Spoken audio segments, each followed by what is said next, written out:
All right, welcome, Asher. Rabbi Asher Meza Hola. from South Florida. Dímelo. All right, listen, I've been hearing a lot about you, and they have been telling me stuff about you that you're not a Jew, that you're not a rabbi. So I just want to have it all clear, Mm. and I just want to ask um, all the questions that Mhm. all the people around social media, basically here on TikTok, they've been asking me.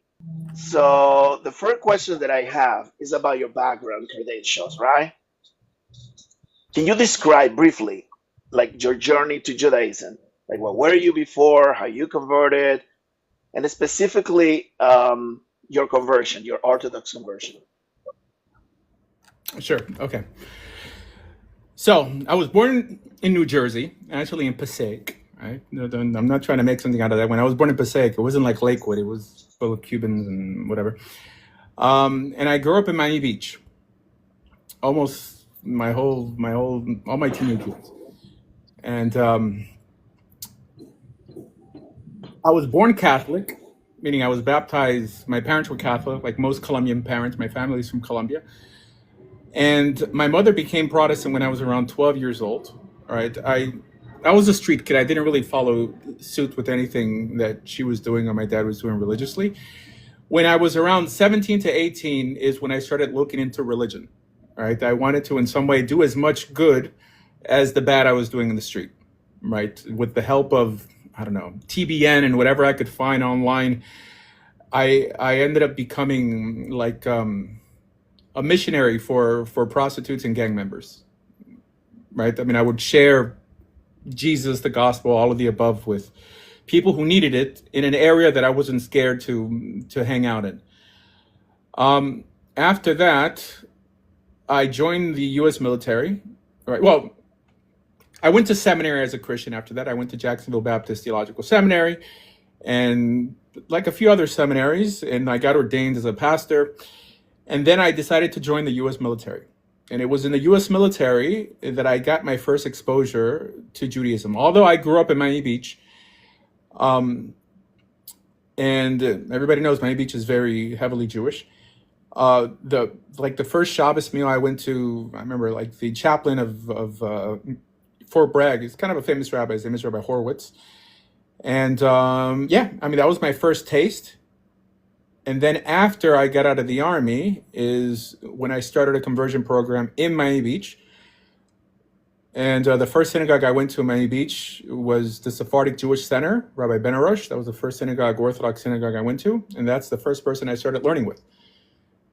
And then after spending a few years there, he took me to the head rabbi of the community, which is Rabbi Learfield. And then I started going to his synagogue, and I ended up converting with him, Rabbi Learfield. As a matter of fact, I guess this is something most people don't know. I first converted conservative, and then I converted Orthodox. The Orthodox conversion was taking so long that there was a rabbi, I think Seth Farber, who converted me conservative, which is, I mean, he's under the Rabbinical Assembly. I mean, he's probably the most recognized conservative rabbi down here. And my Orthodox conversion took so long, about 3 years, and then I converted Orthodox. So from that perspective, I have two conversions. And it actually says that in the conversion that was given to me by Rabbi Learfield, that people like bothered to read the actual conversion. It says that this is actually a gir lechumra, because there were Orthodox rabbis in the conservative conversion that they did, which is Rabbi Rose, who was like a YU grad, a YU musmach. And yeah, so from that perspective, I converted twice. Okay, some people are saying that conversion that you made with Robert Learfield, Robert Dole Learfield, Zatzal, was actually not recognized by the Rabbanut, right? They're saying that although the name of Rabbi Dole Learfield appears in the list of the Rabbanut of accepted conversions. Right. So they are claiming that the Rabbanut is saying that after you convert with any person that appears in that list, you have to go to Israel and do a Giur Lechumra, and that Giur Lechumra is the one that you didn't do. you didn't perform. Can you elaborate on that? That's something they completely made up. Out of like most things, they completely made up. It's true that most people don't know what it takes to make Aliyah as a convert. I think someone who made Aliyah as a convert in this area, and there aren't too many people who convert to Judaism every year, but I would view them as an authority, right? People who are Israeli, they think they know how the system works. That is not how the system works. For example, in South America, if someone in South America wanted to convert, it's true, they would have to go to Israel. Even though they had a conversion done in South America, they would have to reconvert in Israel. Why? Because it's on the Rabbanut's website that they don't recognize conversions performed in South America. But if a rabbi is on the list, whether he's part of the RCA or whether he has a Beit Din that's recognized by the Rabbanut, it's recognized. that's why they have the list. Because if it wasn't, it could be recognized possibly by the Sochnut, and then you could get it upgraded by the Rabbanut. And I mean, from that perspective, most Russians in Israel aren't Jewish, right? Because I think they recognize even like if your father's Jewish, you're being Jewish. Yeah. So by the simple fact that Rabbi Lehrfield's name is on the list, why would they question anymore? And again, if anyone makes any accusation without proof or evidence, instead of saying, trust me, bro, like we shouldn't fault the person that they're ridiculing from that perspective. That we would fault them, for being bad investigators, right, or possibly dishonest. Well, the person that claims that went to the Rabbanut actually says that she didn't get any direct, straightforward information from the Rabbanut. They were they got some sort of vague information about the process. But as you are saying, I know that there is a list of Batei Dinim and rabbis that are recognized by the Rabbanut as saying that their conversions are halachic conversions recognized by the process of the Rabbanut.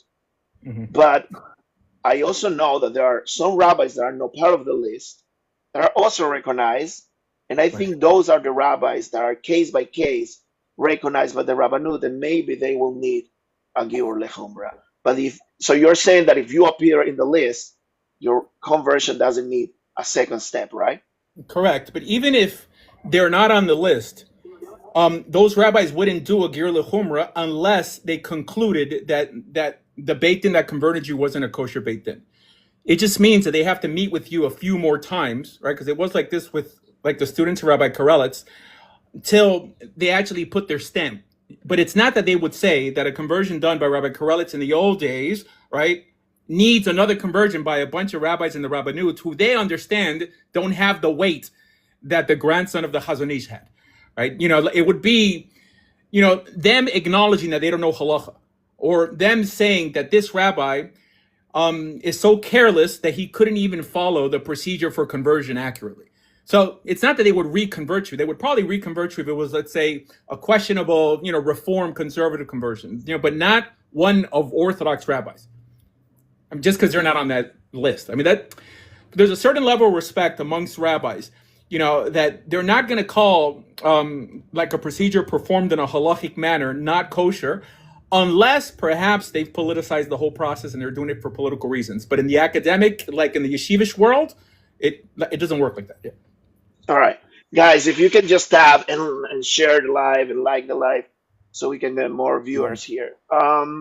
So basically, you can confirm, as I did actually, you can confirm that Rabbi Dovel Lehrfield appears in the list of the Rabbanut, right? Right. It's called the ITIM list. You guys could look it up. ITIM. There's a list. It's actually a non-governmental institution in Israel that took it upon themselves to list all the Jewish courts that are recognized by the Rabbanut for conversion, and everyone could see that Rabbi David Lehrfield is there. Silly. Okay, go ahead. All right, perfect, awesome. So you are also ordained as a rabbi, right? Can you elaborate about how you got your semicha, who gave you your semicha, and all that? So I have two semichas, by the way. I don't know why they only scrutinize one. So I learned in Eshet Torah for a while. I didn't get smicha from Eshet Torah. Eshet Torah, I don't even think gives smicha. Like back then, where they would take you to the Ab Beis Din of the Eidach Hareis, Rabbi Zalman Nehemiah Goldberg, and he would give you smicha. So I learned in Esha Torah, and then I entered a few smicha programs. There was one called Perkei Shoshanim that I actually completed, but I never went to Sfat to take the test. Anyways, when I was living in Israel, I needed a parnasa. I needed money, and so then I started working with a rabbi called Jeff Seidel in outreach, doing many different things. One of the things, apart from actually talking to students, was working in his office in the old city and being in that world for a very long time. So after learning with him for a while and working in outreach for a very long time, I asked him, you know what, now why don't you give me a quick smicha test? You know, I know what I know, all right? Would you mind endorsing me or helping me out with smicha? And he says, sure, this and that we learned together a little bit, and he gave me smicha. That is how smicha typically happens in the frum world, right? The smicha we have nowadays, the institutional smicha, is actually created by the Reform movement. I get it. YU, Meir Sorel, this is the format they've adopted for themselves now. You know, like in the Hasidic world, there's rebbes that give smicha like a marriage, present, right? I mean, smicha just means you endorse this person, right? Now, the initial smicha was Rav Umanig. It's not a Yora, the initial smicha, all right? But it's basically a document that teaches that you're a rabbi. He wasn't endorsing me, like to Paskin Shilas and all of the above. But that initially got me the title rabbi. After I left Israel, I moved to Virginia. And there was a rabbi there who had a synagogue called Young Israel of Richmond, Virginia. And I united with this rabbi to help him grow that community. I was giving classes in that synagogue. And I was working there so long that I said, you know what? Why don't you take me under your wing? All right. He also had his own small yeshiva. And endorse me, to become the official assistant rabbi of Young Israel of Richmond, Virginia. And he did, and I finished his course, and he gave me smicha, Yora. And this is Rabbi Kolakowski, right? Rabbi Kolakowski, even though, he's more of a Biala Chassid / Satmar Chassid, agrees with almost everything. Can you stop right there? 1 second? What you were learning with him? Like, what is the program that you learn in order to become a rabbi? So what do you learn? So in that portion, it's essentially the prerequisites of Isser v'Heter. So Teruvos, Melicha, Kashrus, right? That's the standard smicha program for Isser v'Heter, which is quite basic, by the way. You learn the Taz, the Magen Avram, from an Ashkenazi perspective. Now, I've always been a fan of mainly of Mishnah Torah and how it appears in Shulchan Aruch, but that is what we learned for smicha. In terms of everything else we learned, that had nothing to do with actual smicha. Okay, perfect. So then you got smicha from Rabbi Kolakowski. There were any conditions? They are saying that Rabbi Kolakowski was going to give you semicha on the condition that you already had semicha. Is that true? That's not accurate. He didn't say on the condition. He said I gave him smicha, but he already had smicha. That's all he said. It makes no sense, and I'm going to give you smicha only because you have smicha. So he could use it as a recommendation. Any smicha program you enter, they're going to want a letter of recommendation. Okay, your Rabbi Ullman from Or Sameach wrote me my letter of recommendation when I was in Perkei Shoshanim. They have to validate you. Why? Mainly because there was a Reform rabbi who ended up getting smicha in Eretz Yisrael, and they became even stricter, because we have to be careful who we let in. So by the simple fact that I had recommendation from Jeff Seidel as a rabbi, right, on that platform, he allowed me in his program to receive smicha. That doesn't mean that only because Jeff Seidel gave me smicha that he gave me smicha, because that doesn't make no sense. But of course, it depends who's telling the story. Now, if you got a semicha, if you got ordination as a rabbi here in America, do you have to register that with the Rabbanut? Does the Rabbanut in Israel supposed to have records of your ordination or your conversion? If you converted here in America, but you never made Aliyah, Is the rabbinate supposed to have records about your conversion Now, in terms of the or conversion ordination? part, I'm not sure. I've never heard of that. I've never heard of people converting in America and the rabbinut having an office to validate conversions performed in America, unless the person was trying to get married. Right? I mean, the Israeli rabbinut, I'm pretty sure, has better things to do with their time than to validate conversions for people who are not making aliyah. That absolutely makes no sense. But if you're trying to get married in Israel, being that in Israel you could only get married by a rabbi who's recognized by the rabbinut, because the rabbinate in Israel only controls a few things, right? Apart from religious schools, they and conversions, they're in charge of marriage. That's it. Now, in terms of a rabbi registering in Israel, only if he wants to perform marriages in Israel is he expected to register. The most rabbis register in America with is the Jewish Federation. So the Jewish Federation, which I never chose to register with them either, means, because it's a federation of Reform, Conservative, and Orthodox Jews, right? They want a list of all the rabbis just so they can work together. Now, there's another registration that you could add, which is the RCA. I mean, if that's your thing. If working in kashrus, most people don't deal with conversions, but the RCA itself endorses rabbis in certain regions to perform conversion. But you don't have to you don't have to register with anybody, right? I mean, it depends what your end goal is. The average rabbi doesn't care to work as a rabbi. He probably got the title because he was learning in Israel and he wanted some documentation when he came to America. But in Israel, it was never a thing. Most Torah scholars don't care about titles. The only people who care about titles are people who want to hire you and pay you something and want to see that you have documentation that states that you know what you know, right? But the average religious person walking down the streets of Yerushalayim knows more than the average supposed Torah scholar in America.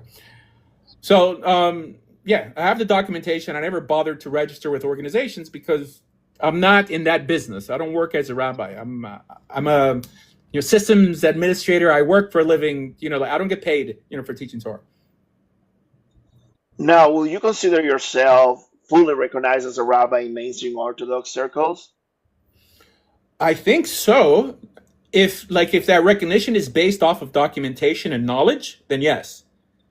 If it's based off of what they personally think about what I teach, I do not teach mainstream Judaism. That I would never misrepresent what modern day Jews teach today. I always say this is what Jews teach. This is what I teach. Now, what I teach is not always my personal opinion.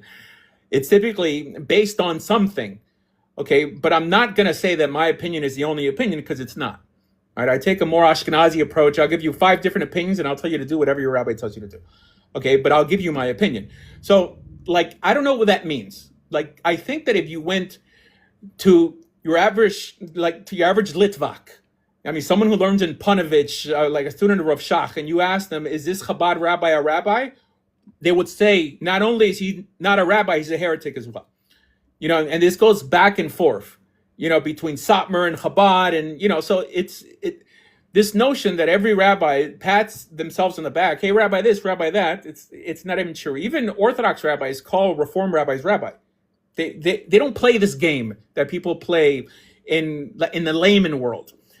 So, I think that any rabbi who's ever dialogued with me and played Jewish geography knows that I've been in Jewish outreach for the last 20 years. And I think, not to toot my own horn, but I'm people know who I am. I've been doing this for a very long time. They may say, yeah, he knows enough to be a rabbi. If he's got documentation, fine, but I may not like him. That's typically how it concludes. I've never seen, right, till quite recently, that a rabbi will say, he's not a rabbi, because it doesn't work like that. Because what if I show documentation? Then you're forced to say it's fake. You're forced to say, because remember, they said I wasn't Jewish even before they saw my conversion document.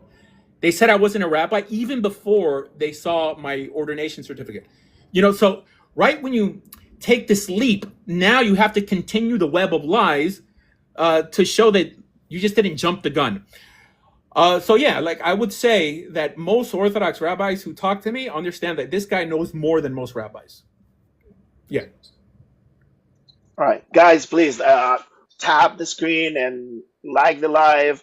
Let's get to 20,000 at least and share the live so we can get more people here. I have two more questions to close with the topic of background and credentials. Mm. Um, I've heard before on a video that you said that you are known by the rabbinate. What do you mean by that? By the Or you are rabbinut? known in the rabbinate? Yes. What do you mean by that? Do you mean like do you mean by that your conversion through the process of Aliyah was recognized by the rabbinate and that's how they know about you? Oh no, I don't think I remember saying that the rabbinut knows about me. Like I may have heard people say that they've taken my conversions to the rabbinut, but I have no dealings with anyone in the rabbinut. Now, the rabbinut typically is not a stagnant set of guys, right? I mean, these rabbis are shifted in and out. It depends who's in charge. You know, there are people they kick out like Chaim Drachman. There, it's not like the rabbinut is not a stagnant body of individuals. And then there's the Sephardi section, the Ashkenazi section. I have nothing to do with the rabbinut. Nothing. I think I know more about them, because I I made Aliyah and I had to go, through this process. Anyone who makes Aliyah as an Orthodox Jew has to go to the rabbinut, and I Can you help people. explain a little bit how was your process of Aliyah? So I made Aliyah with Nefesh B'Nefesh. Right. Well, first you go to the Sochnut.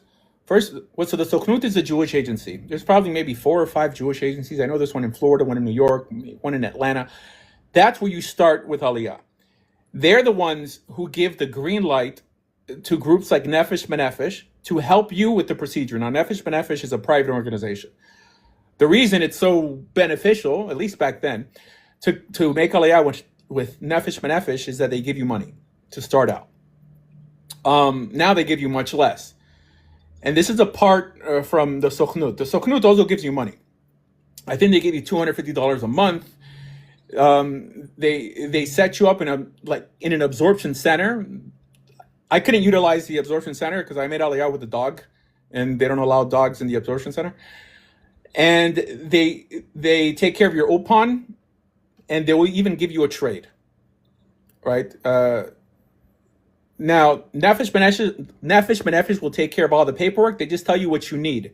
And by the way, that's half of the documentation I showed in this video were rabbis endorsing me to make Aliyah, right? You needed 3 rabbis in your community to endorse you that I know this person, apart from the conversion document. That's completely apart.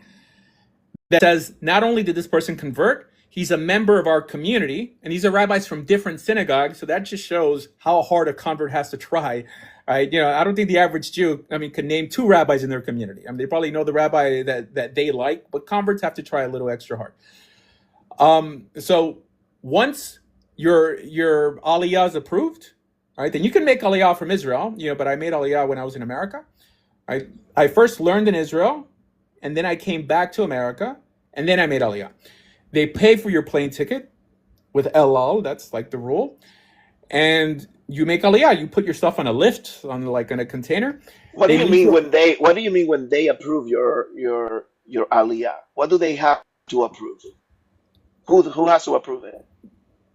The Sochnut, the Jewish agency, is the liaison between the state of Israel and you when you're making Aliyah. Nefesh B'Nefesh is in charge of paperwork. It's been a while, by the way, so I may get a few things kind of confused here.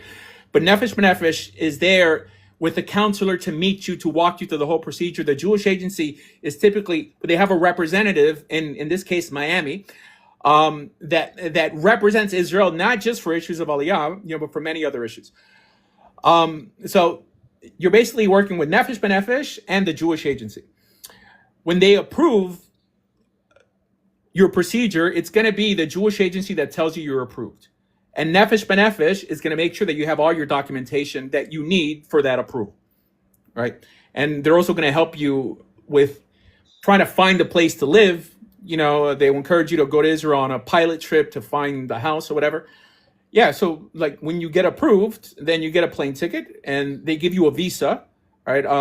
It's weird that an American needs a visa, but when you make Aliyah, you get what's called the Todat Oleh, and which you receive at the airport. And that's when you want to change your name. I never really changed my name in Israel. I was too tired, so it stayed George. And then that's it. 3 months later, you get, I believe, a passport. 3 months later. Probably 2 weeks later, of making aliyah, you get your Todat Zehut. But on that day, you get what's called the Todat Oleh, which is also like a card you have that you could take to Mizrat HaPanim and identify as an Israeli. So you made Aliyah as a convert, as a Jewish convert, Orthodox Jewish convert, and you got Israeli citizenship. Correct. Right? All right. Perfect. Perfect. So let's talk about a little bit about your organization, Torah Judaism International. Right? It says it performs conversions abroad in places with limited access to Batei Dinim. All right? Can you walk us through your halachic process and how you ensure it's a halachic conversion? Okay, so the standard as it appears by our rabbis is Mila Tevila Korban, which is circumcision, immersion, and a sacrifice. Right? Clearly, we don't have a temple nowadays. The rabbis say that when we do build a temple, people are going to have to bring a sacrifice. All right? Don't worry. Born Jews also have to bring sacrifices for many of the things that there were infractions in their life, like regarding. So, whenever I convert someone, I read them the 14th chapter of a Surah B of the Rambam, not to miss anything. Right? This takes maybe 5 minutes to read. The 14th chapter of a Surah B of the Rambam is the rules for conversions, how a conversion is performed, what you tell what you tell a convert before they come to convert. I cover all bases, even regarding hatafas dam. All right, we do hatafas dam, which many rabbis don't because there's a debate, like if to do it or not. We use the ocean because it's probably the most kosher mikvah out there. I don't think anyone could deny that. And so as the procedure goes, when someone comes to convert, we ask them, why do you want to convert? And mind you, I don't convert people right off the street, which is what the halacha is speaking about. The halacha speaks about somebody knocks on your door. You don't know him from Adam. You want to get to know him. The people that I convert, I already know. I've already talked to. I possibly, spend hours with them learning. But the procedure is, you ask them, why do you want to convert? Don't you know the Jewish people are being persecuted, subjected, all of the above, right? If the person says that he still wants to move forward, it says you accept him, miyad, right there. And then it tells him that you tell him some of the light mitzvot, Shabbos, Avodah Zorah, Peah. And then it says that you tell it to him a second time when he's already standing in the water. This is what I'm reading to the person. Right? Remember, it's a second time where he's already standing in the water. That means the second time took as long as the first time. And unless the man's going to become Aquaman, he can't stand in the water for 3 years. Right? If the person is circumcised, we do what's called hatafas dambris, that we take a drop of blood from the member, right, to in some way elevate the circumcision that was done as a medical procedure. If the person is not circumcised, we tell them, get circumcised. Typically, if your insurance could pay for it, by a hospital. And then we'll take that circumcision and we'll do hatafas dam and elevate it, to a kosher manner, to a holier level. They have to wait, possibly, I would encourage even a month after the medical circumcision to heal. So there's no hafsaka between him and the water, and then we immerse him. If it's a woman, it's immediate. And then that's pretty much it. Everything else is secondary. Whether they receive documentation, which they do, whether they get a Hebrew name, which they do, that's all secondary. That's not part of the halacha. That is the procedure. But do you give your the people that you convert until that giur, shtar giur or something? Yeah. Okay. All of them. All of them. Yeah. Anyways. Not just that. If they're married, we have to marry them afterwards, because from that perspective, if they were married with someone and they converted, then they would essentially be living with someone who's not their spouse. So we perform marriages for free. By the way, all this is for free.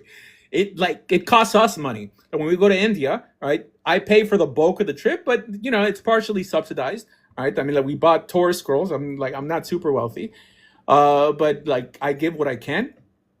All this is for free, by the way, as a service for people who have no other option. And for anyone listening to me right now, if you have an option, don't come to me. Okay, it behooves you to get the most recognized conversion out there for you and your family. Okay, I want to get there. I want to get there to that point. Uh-huh. So critics have raised concerns about your long-term validity or the recognition of conversions that you perform. So how do you address those criticism? Like, how do you address that with your converse? Because they're gonna feel that maybe their conversion is not that recognized or valid or it's not even halachic. Yeah. There's a lot of misinformation from that perspective. I think we just explained that if something's done in a halachic manner, right, we went through the procedure that halacha requires, no one could ever say that it's not halachic. Anyone who does that just doesn't know the procedure. That's it. I mean, it's not that they're bad. Perhaps you're misguided. If anything is done, if someone goes through the procedure of marrying someone, only an ignoramus would say, "Ha, you're not married just because I don't like the rabbi who was Masada Kedushin," right? It's like only non-educated people speak like that in the Jewish world. There's a procedure. If you do the procedure, then the results are valid. Doesn't matter if you politicize the situation, you create a rabbinate to speak in behalf of Israel or religious Jews from a political perspective. That doesn't change the halachic reality. So Now, those conversions that you perform are halachically correct, but they won't be accepted by the state of Israel. State of Israel. so I honestly think that they will be accepted by the state. They may not be recognized by the rabbanut. That's a distinction. Don't forget, the state of Israel recognizes reform conversions, and they recognize conservative conversions, and they recognize people who don't have Jewish mothers. So if someone has such an existence in Israel, they wouldn't be able to get married in Israel. They wouldn't be able to put their kids in a religious school. In Israel, let's say Russians, they have to fly to Cyprus to get married, right? If they go to Israel with a marriage certificate from Cyprus, an apostilled one, they'll get it recognized by Israel, right? Israel is a secular entity. The Rabbanut is a partial secular entity. Yeah. So, like, what the state of Israel recognizes, I mean, I'm pretty sure at this point would they recognize gay marriage as well, not as done by the Rabbanut. But there was a lady in Elat who married a dolphin. Right? The state of Israel is a left-wing institution. Right? I mean, even I think like Birth right now accepts reform converts as well. I mean, this is just a reality. Most people don't know how Israel functions regarding things that have to do with conversion. I think Well, someone I made some sort of investigation about it, if your conversion were going to be recognized or not, and I found that there's one case of a lady that was converted in Ecuador, and the first group that you converted, she made Aliyah.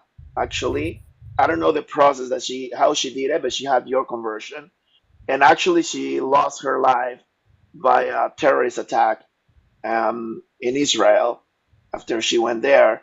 But that is in the past. That was like, what, 10 years, 20 years ago. yeah. But nowadays, a person that converted with you nowadays, 2025, and they want to make Aliyah, what do they have to expect? Well, I tell them from the outset, don't expect for it to be recognized. Okay.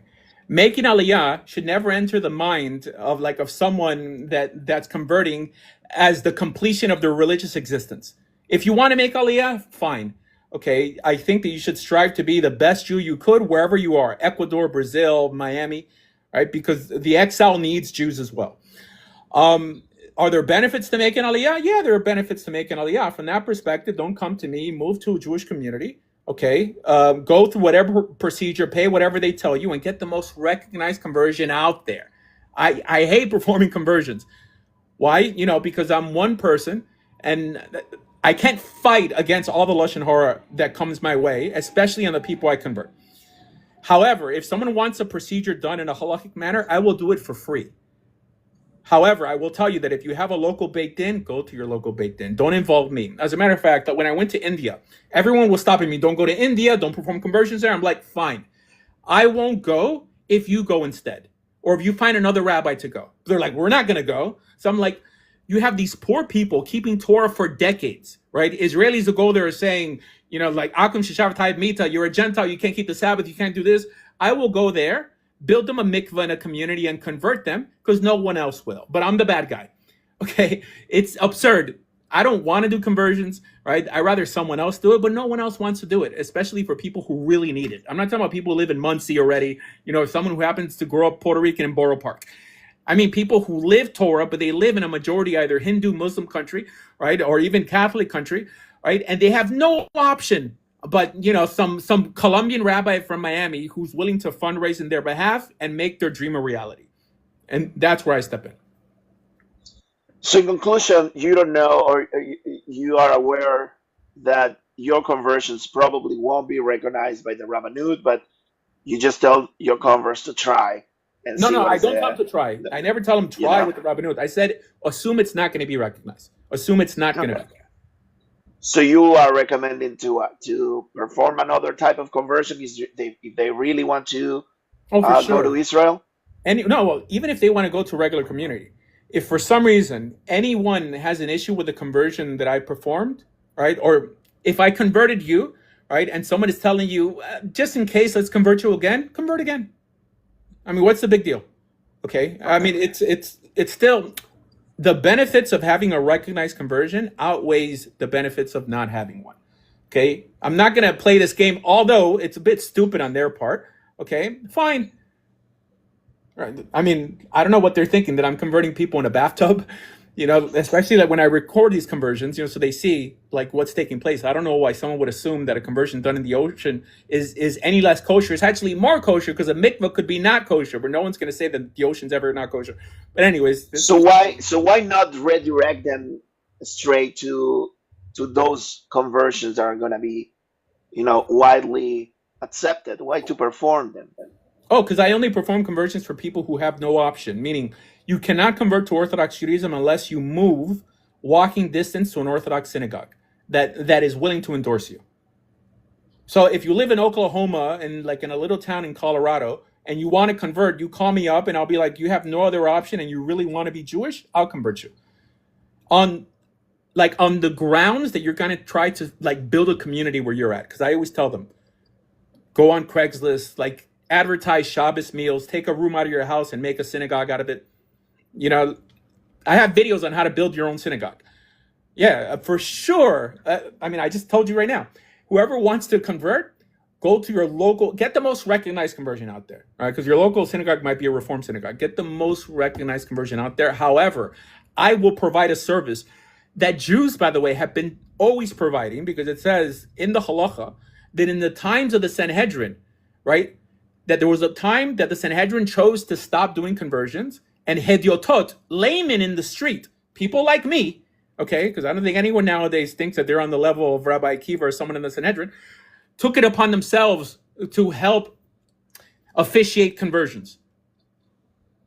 So yeah, that's exactly what I'm doing. I'm trying to fill like a need, the idea that you could only become halachically Jewish if a rabbi decides to accept you in a conversion program. I think it's completely stupid. I think it's people's right to convert to Judaism. If you're serious and you want to convert, I'm not going to let geography or politics, just because the state of Israel doesn't want to recognize conversions, from India. What are we going to do with the thousands of Indians who've been keeping Torah?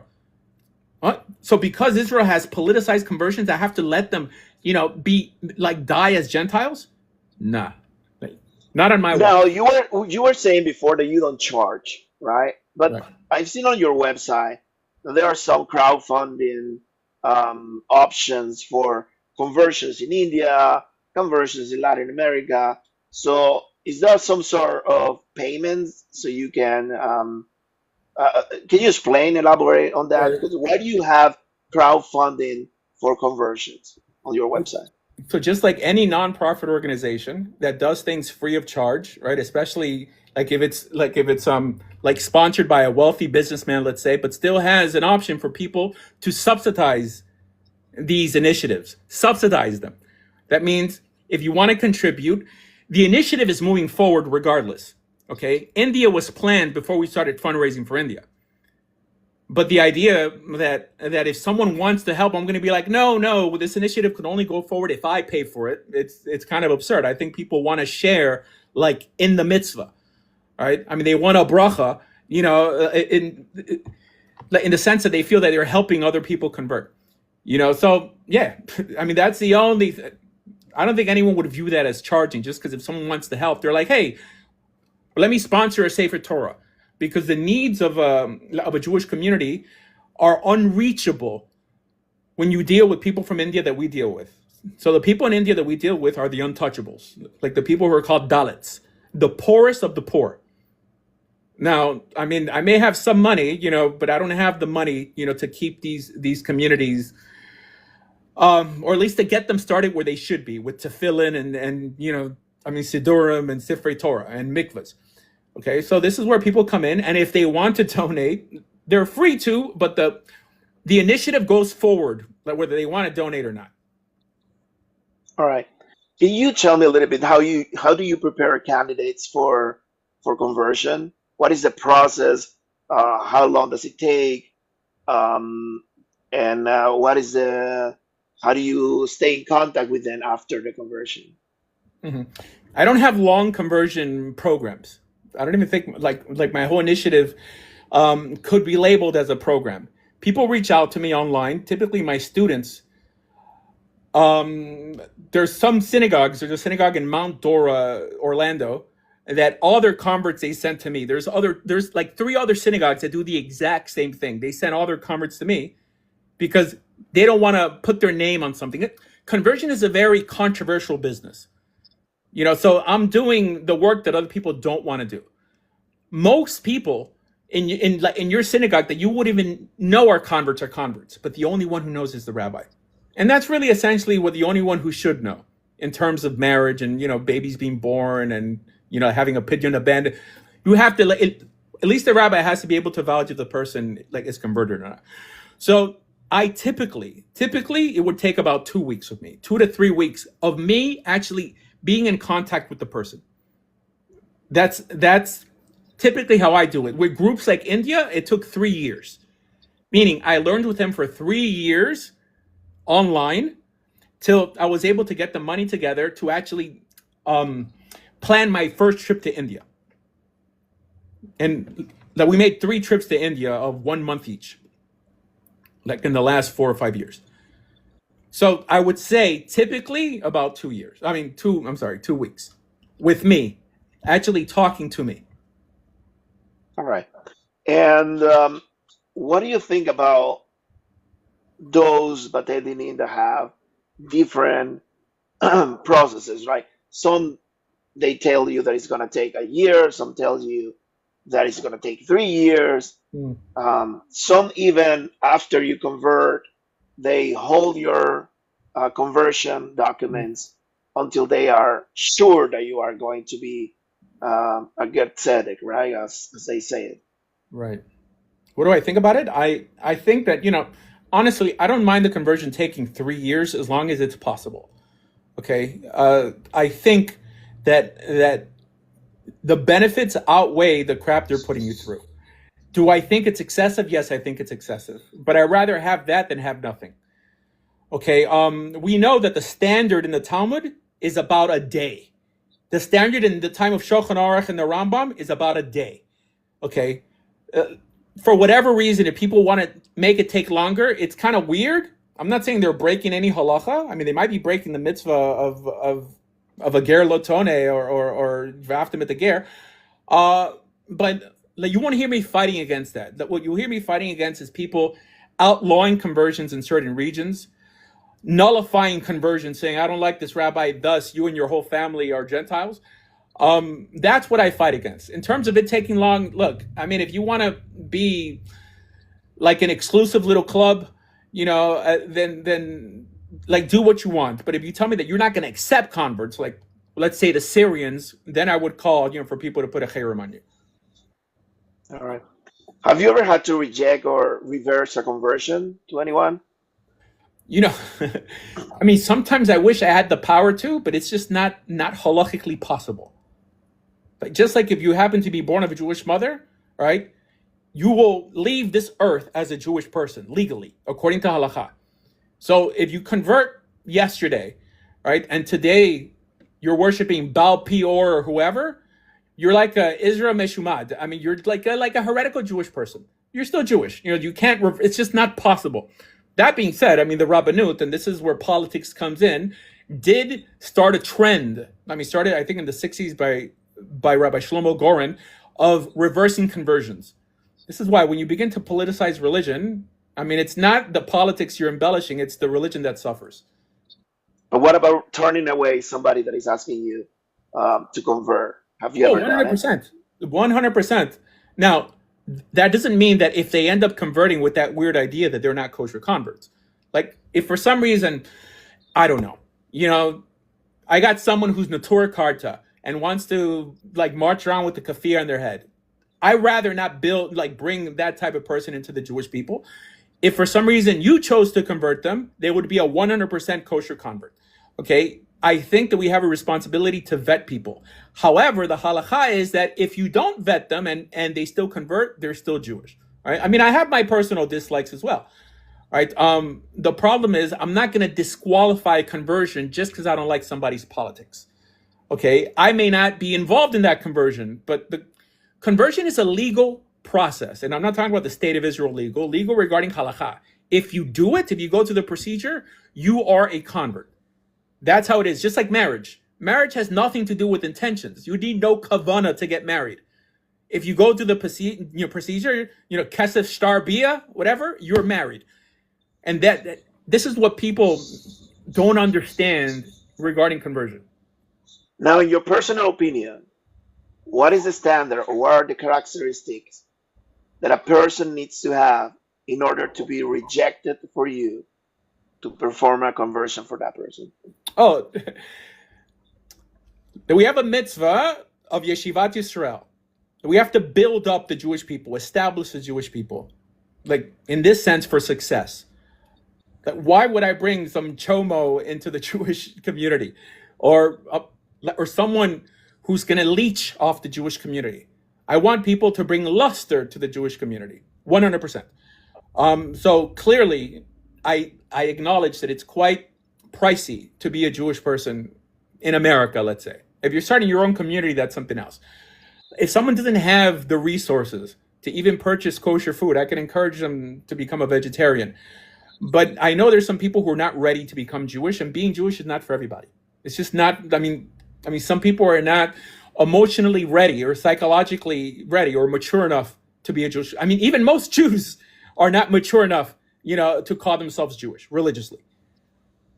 That means if you're born of a Jewish mother, you're Jewish. If you convert, even with the wrong intentions, you're still Jewish, right? It says that Hillel converted someone who said he wasn't going to believe in Torah Shabbat Peh. So will you convert a person that comes to you and says that he believes in Jesus? Yes. Okay. And you don't think that is against halakha? You don't think that is idolatry? You don't see any problem with that, halachically speaking?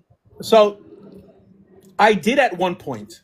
Just like anyone in their Jewish walk, we're always growing, right? What I teach in the last 5 years, I didn't teach in my first 10 years. Because the Judaism I was teaching was mainstream Judaism. And I don't know if I'm ruffling feathers. I don't think most people in the mainstream actually know how Judaism functions. The longer you spend in the Orthodox world, the more of a purist you're going to become. Meaning you want to ask, why do we do what we do? What's the oral law? What's binding as a Jew? What do I have to believe? What do I have to do to be able to publicly call myself a religious Jew? And the answer that I've always found within all our sages is oral law, written law. Halacha, right? Consensus from the sages, and what we call the 5 books of Moses. That means everything that we're allowed to do and we're not allowed to do already appears in either the Torah or in what we call the oral Torah. It already appears and cannot be changed. So if someone wants to say, there's this new group like of individuals who believe that Rabbi Pinto is the Messiah, and they believe... Except the Rebbe of Lubavitch, which is the most known. Okay, I don't want to keep on harboring on Chabad. But anyways, right, the Lubavitcher Rebbe, Shabtai Tzvi, and all this stuff, they believe in this, and they want to convert to Judaism. As an Orthodox rabbi, my job is not to bring my personal politics into this, right? My personal pet peeves. I have to go back to the halakha and see. I have to ask the question, right? Is their request an automatic no according to halakha regarding conversions? And as much as I've searched, and I'm pretty sure people are like might message me afterwards with more sources. There isn't a source that teaches that if you believe that someone's the Messiah and possibly even think that there are divine qualities in this individual, that is something that disqualifies for conversion, or even for Jewishness, or that places you as a min or a kofar or an apokorus. There isn't a source in halakha that says this. And when I say halakha, I mean Talmudic literature. It just doesn't exist. I would have to be a hypocrite to say that according to halakha, you cannot convert. I could say now the Torah itself is very clear. It says that Hashem says that you cannot have other gods before me. So how do you reconcile that? Yeah, so if a Mormon came to me to convert, I'll be like, sorry, right? Avodat Elilim, you claiming that God is there's three separate gods is a problem, okay? However, we have to ask, what have the Jewish people accepted thus far? We've accepted people believing that there are 10 emanations in the Godhead. And with the Atzmut, Atzilut, Partzufim, okay, divisions haven't bothered us.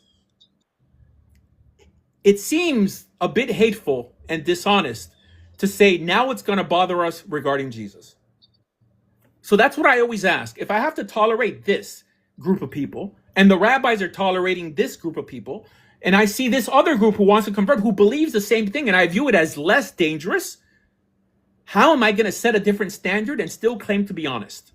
Okay? I don't want people to be messianic. Okay? Like, I'd rather them think like I do. However, I would rather them be messianic than be atheist. Okay? And I'm not going to lie and say that you can't be a messianic and still not in good standing with halakha.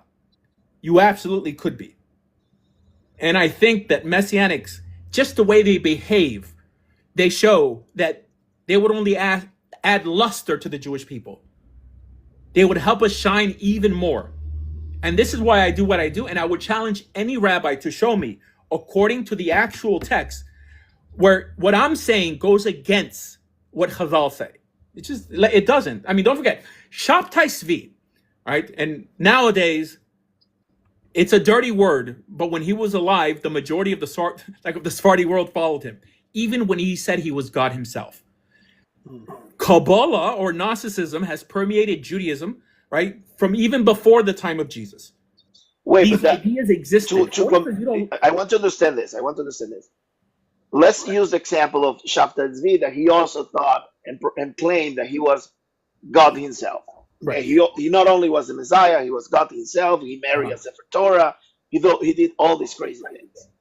So if a person comes and says to you, I'm a Sabbatian, I believe that Shabtai Zvi is a Kadosh Baruch Hu, and I believe that he's also the Messiah, and that the Torah is nullified, all the things that Shabtai Zvi teaches, and he wants to convert for some crazy reason, would you accept that person for conversion? No. Why? Because of Matir Asurim. I just specifically said that the reason I like Christians is because they emulate all the best values that Jews should be emulating. Someone who believes that they're allowed to do evil in the name of God, okay, have orgies and do all these things, are not going to bring luster to our people. If they ended up converting, they're kosher Jews. From that perspective, from a halachic perspective, till they do the first avera, like in the name of Hashem, okay, they're kosher Jews.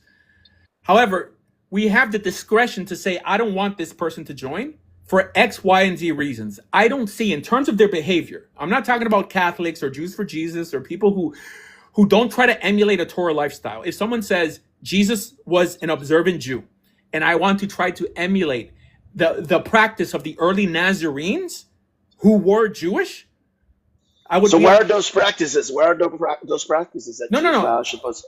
So, but they're detailed all in the New Testament, right? I mean, this is another proof that Jesus. Yeah, but for me, that I've never read the New Testament, like, how do I know? Oh, well, do I have to go and read it? So Jesus only embodied, right, the most ethical, right, beautiful concepts of the Torah. You know, of V'ahavta l'recha kamocha, like he doubled down on ethics. You know, beatitude, it's all over the place. He may have had some disagreements, maybe one or two, like with the Pharisees of the time. No issue. The rabbis in the Talmud also had disagreements with Pharisees. I never called themselves Pharisees also and ridiculed the Pharisees. So I still don't see. Now, I understand there's a guy named Yeshua Notri in the Talmud, right, which I don't believe is Jesus, that it does depict his behavior as despicable and unethical. But that's not what is told about Jesus in the New Testament. Regarding Jesus in the New Testament, like I typically don't use this word, but he was a tzaddik, 100%. And I believe, and I don't believe he's God or the Messiah, but less people say that I'm a messianic, but I think that they unalived an innocent man. And as a Jewish person, I reach out to the Christian world and tell them that if anything, I apologize in behalf of the Jews who did that. Because, most Jews didn't do that. His followers were Jewish. Just the corrupt hypocrites of his time did. So, yeah. All right, perfect. Okay, that's clear. What is your position there? I want to go through all the controversial positions that you have and that people are claiming that you have, right? Let's start with the most known and the most public, which is in the media outlets, and they have reported your support for the Proud Boys, right? Including working on their websites and using Rabbi PB as an AKA online. Can you clarify your stance on that and how it relates to your identity as a rabbi and as a Jew? Because their values, the values of the Proud Boys, sounds like they are not that in consonant with Judaism or Jews. Well, it's because the left demonizes all its opponents. It's the left that calls anyone who's on the right, like a white this or a supremacist that. I was a Proud Boy. I was the vice president. Well, for a time, I was the president of the South Florida chapter. And I'm not ashamed of it. I was a J6er. I was in January 6th and many other protests, smashing groups like Antifa, and I'm very proud of it. And I'd do it again. Now, I'm not affiliated with it anymore. Post January 6th, the organization really doesn't exist. Now, anyone who says it's a racist organization, the president of the organization was a black Cuban from Miami, by the way. So it's the problem with Jewish people who don't know politics so much is that they repeat talking points of the left blindly. When this organization, the Proud Boy organization, actually protected Jews against Antifa members who are very anti-Israel. And in every rally, I always had an Israeli flag on me, and I never got beef for it. Okay, so I'm very politically involved. I'm a committeeman for the Republican Party here in South Florida. And I think that you should vote your values. I think that every person who claims to be religiously Jewish should be behind Donald Trump and even pro the state of Israel. Not necessarily for Torah reasons, but for values reasons. Because in life, the best is the enemy of the better, right? Like you always, support the less evil party. I'm not ashamed of being like a staunch anti-communist. All right. So do you consider yourself on the right wing or the far right wing? I think people would consider me far right. I would just consider myself conservative politically, and but Jewish specifically. All right, sounds good. Also, the media outlets have reported that you offer some exemptions for, I don't want to say the word, but anti-vaxxers, right? Right. How do you reconcile that with the principle of preserving your life that the Torah commands? And there are some positions that say, halachic position of poskins that are against that, against providing this type of exemptions. So what is your source? What is your intent with that position? Kamenetsky is actually for, there are many rabbis who were, for people not getting these vaccines. I know the state of Israel was hysterical on the notion that everyone should get, like as many booster shots as they could. The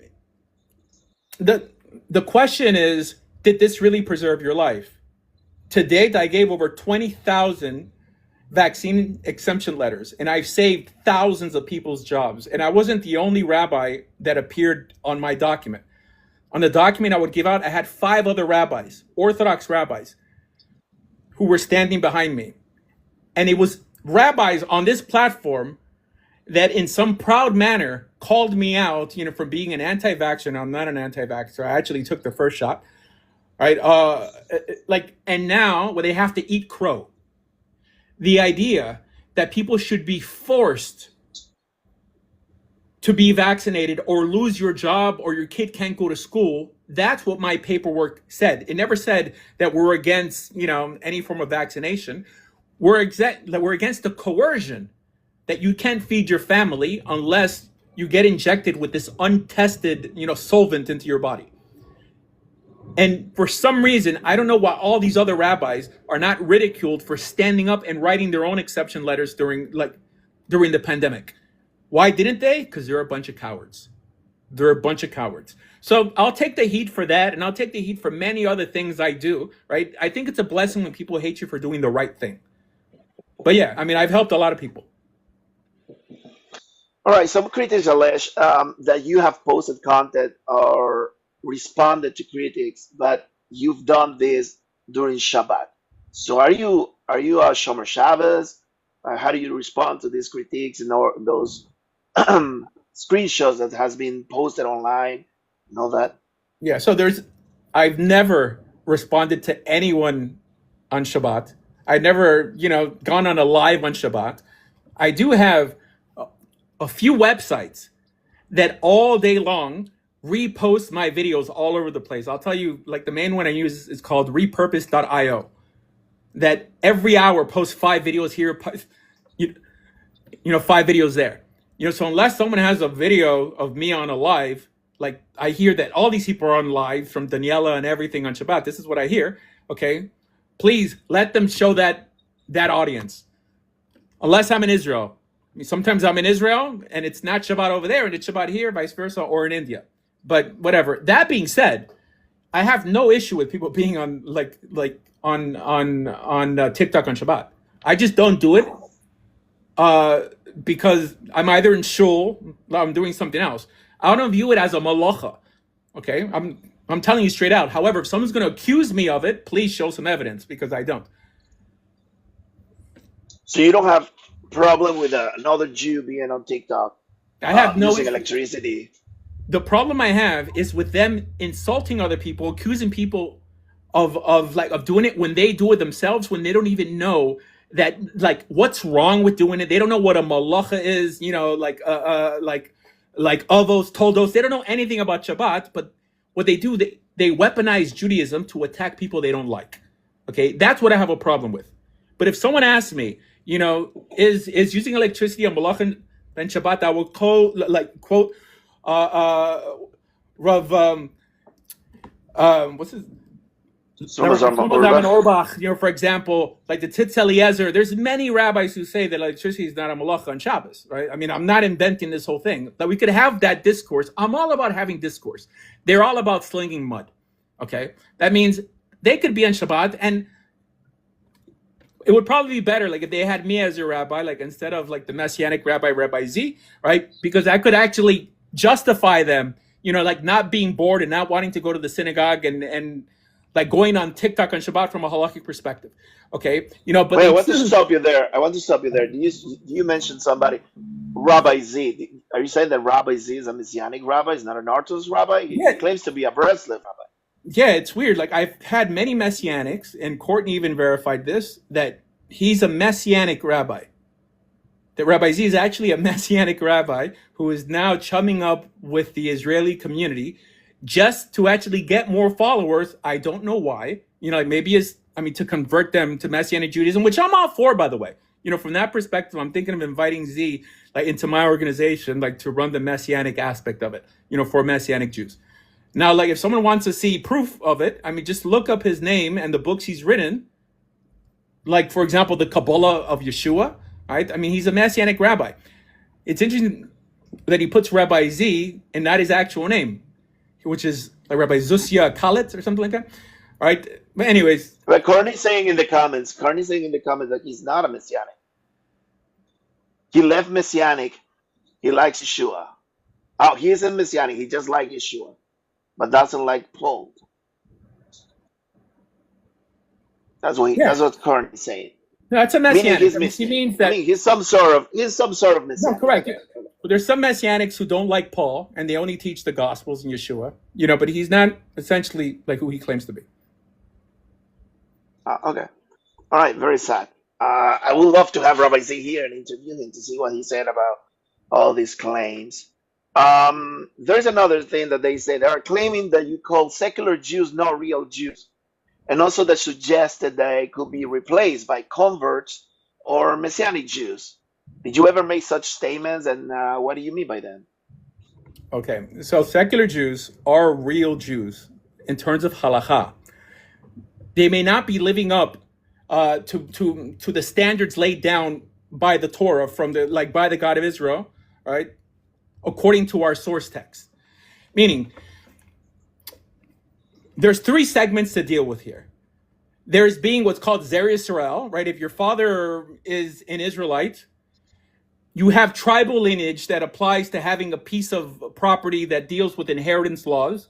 There's another aspect of being legally liable, right, in terms of liability, and that has to do with either being born of a Jewish mother or Jewish parents, because there's a debate in the Talmud what actually makes you liable, either having both parents Jewish, like Rabbi Akiva says, or one parent Jewish, like Rabbi Shimon ben Yochai says, or converting to Judaism, right? The third is the covenant. So you could be born of a Jewish mother and not be in a covenant with God, right? And actually not even have tribal lineage. Because if you have a Jewish mother and you don't have a Jewish father, you don't technically belong to any tribe, unless some tribe absorbs you in, right? You could be in a covenant with God and not be halachically Jewish yet. However, if you were living in the land of Israel, the court wouldn't find you liable because liability only goes either through the mother or both parents. It depends how you posket. Okay? You can be Zera Yisrael and neither be liable or in the covenant, which just means that you have a Jewish father, right? And inheritance could technically apply to you, but in that case, they would just convert you to Judaism immediately. That means you basically had an Israelite who had sex with a Canaanite. You take that baby, convert that baby, and now it's a full Israelite, and still has a claim to make regarding inheritance. So only because someone happens to be born liable. And this is what got misunderstood. This is what I call being Jewish by coincidence, right? I mean, you didn't choose to be Jewish compared to a convert who actually chose to convert, right? I mean, you could choose to remain Jewish.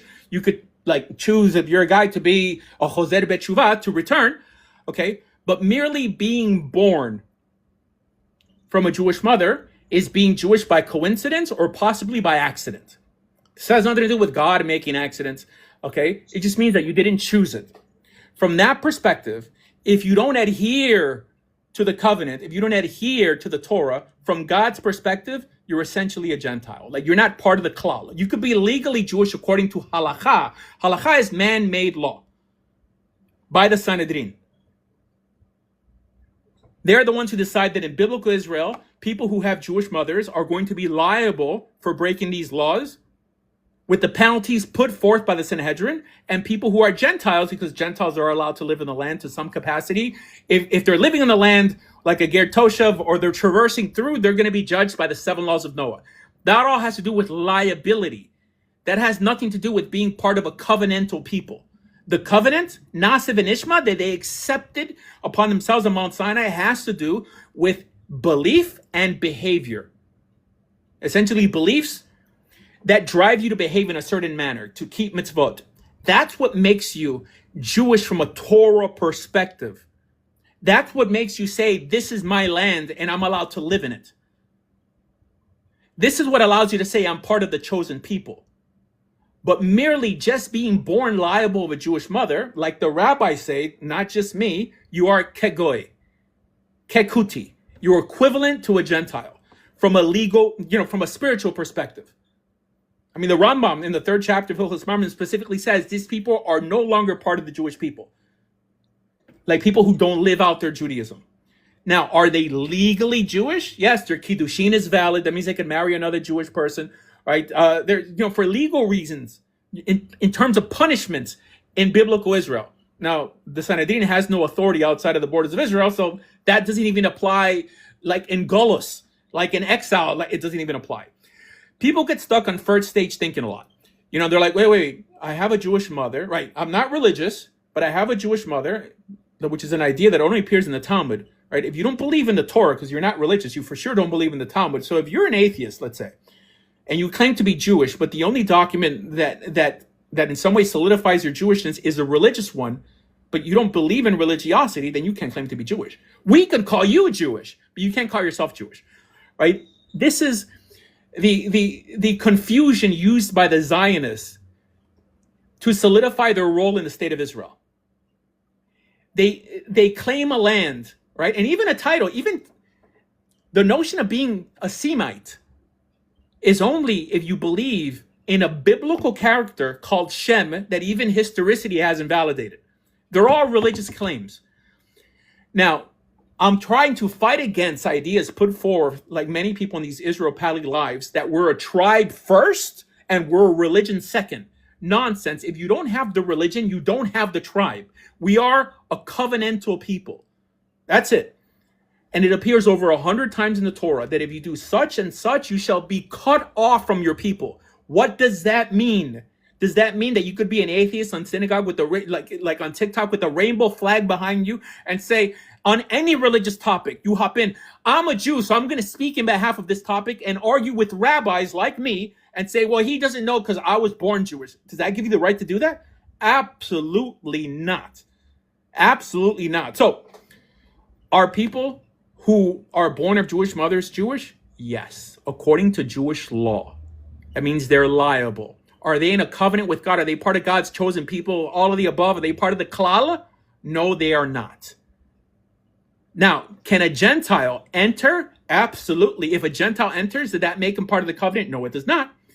People convert for marriage or for other reasons all the time. Yes, you'll be legally Jewish, but you also won't be part of the covenant till you start keeping the covenant. Now, technically, someone could enter the covenant and not even convert, right? I mean, this is another theological discussion. So it shows that there's a distinction between a Jewish person who keeps Torah and someone who has a Jewish mother who doesn't keep Torah. I know it's a little complicated, and this is why people love just taking sound bites and taking things out of context that I'm saying. Yeah, but this is the halachic reality. That regarding certain people who don't act out their Jewishness, right? Essentially, I mean, Shulchan Aruch in the first Siman, it calls them a mummer lechachis. It's not just a mummer, like some heretical individual who doesn't believe in God, but someone who's angry with God. This is what we call atheists. People who may not believe in God, but they don't want you to believe in him either. So I would extend the status of a religious person even to people like Daniela, right? Because being religious doesn't mean that you're walking around with a tichel and stockings. If you're able to articulate where your values come from, if you're saying my values are Torah values, even though you don't live those values, you could call yourself religious. Okay? But if someone's going to say, I don't believe in God, but my mother's Jewish, so this land belongs to me, not from a Torah perspective. That's it. Now, I want to use the example of Golda Meir. Golda Meir was publicly declared atheist, right? Mm-hmm. Or Moshe Dayan. Okay? Mm-hmm. They were actually atheists. Do you consider that they were not part of Am Israel or were not Jewish? Okay, so Am Yisrael nowadays just means that you're a citizen of the modern. I'm speaking only on the religious part. I don't care about the politics right now. Golda Meir used to spit on religious people. Not only was she an atheist, that she was a communist. People don't know about this.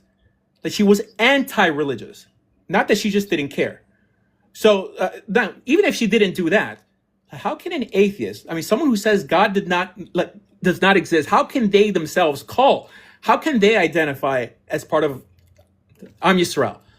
I mean, it's so absurd. I know it sounds absurd what I'm saying because everyone is scared to challenge them when they say it because no one wants to be called an anti-Semite. Okay, but it sounds so absurd. Of course, they're not part of religious Am Yisrael. That means they have no Kedushas Yisrael. That's what matters. All right, but is she considered, based on your conception of what a Jew is she still a Jew or not? Halachically, yes. According to Jewish law, if she lived in biblical Israel and she broke the Sabbath, right? Like knowing what she was doing and, Hasra and, with witnesses, she would be liable for breaking the Sabbath according to the Sanhedrin. Does God view her as part of religious Israel? No, he does not. If she doesn't believe... So for you, Israel Shechata Israel, that statement in the Talmud, the Gemara, an Israel that That sins sins is still, yeah. is still Israel. No, for sure. But to what extent? For sure, sinning is not enough to pull you away from God, because we all sin.